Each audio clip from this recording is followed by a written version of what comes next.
Hey everybody, this is Norman. And Debbie. And this is week 1 of the 2024 legislative session. First week of the year and the first time for us as Family Voice lobbyists with the new name change. So you'll see the rebrand again, FHA Action becoming Family Voice Action. So because of a few things here at the Capitol, the way they're doing schedulings, a lot of the speeches were done in a more efficient manner. So we've already had bill hearings. So we're going to talk about a couple of those things we've already had. The first is Senate Bill 672, So this is an increase in the amount of funds that can be donated to the Partners in Education Tax Credit Program. This is a program that gives scholarships to lower income students and gives them school choice where they otherwise wouldn't have had it. So it passed out of committee today, head to the Senate floor. So a great step for the bill, Senate Bill 72. And then I was testifying today on the ACT bill, which was House Bill 1002.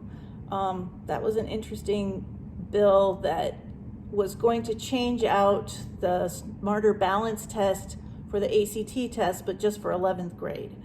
Our concerns with that, it fundamentally changed the wording so that instead of the school will administer the test, it said the student will take the test and the superintendents are the only one who can opt a student out. So there were a lot of issues on parental rights in there. We felt it wasn't necessary. The Department of Ed could go through and make that change just through the rules process.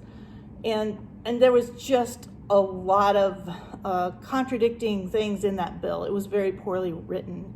So it was kind of a fun committee because we were the only one that got up and testified against it. There were others that signed in, and then it ended up the sponsor asked to table the bill because the Secretary of Ed was there saying that it had already been their plan that in the next couple of years they would make that change in rules. So as we had pointed out in testimony, the bill really wasn't necessary. So we kind of had a cool victory there against some, people that we butt heads with a lot. Yep.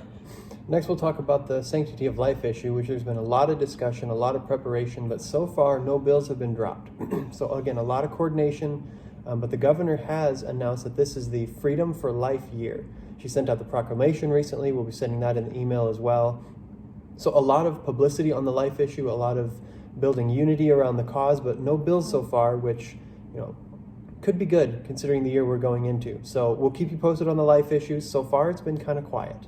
Yeah, and then on the homeschool issue, we're hearing a lot of buzz about bills coming.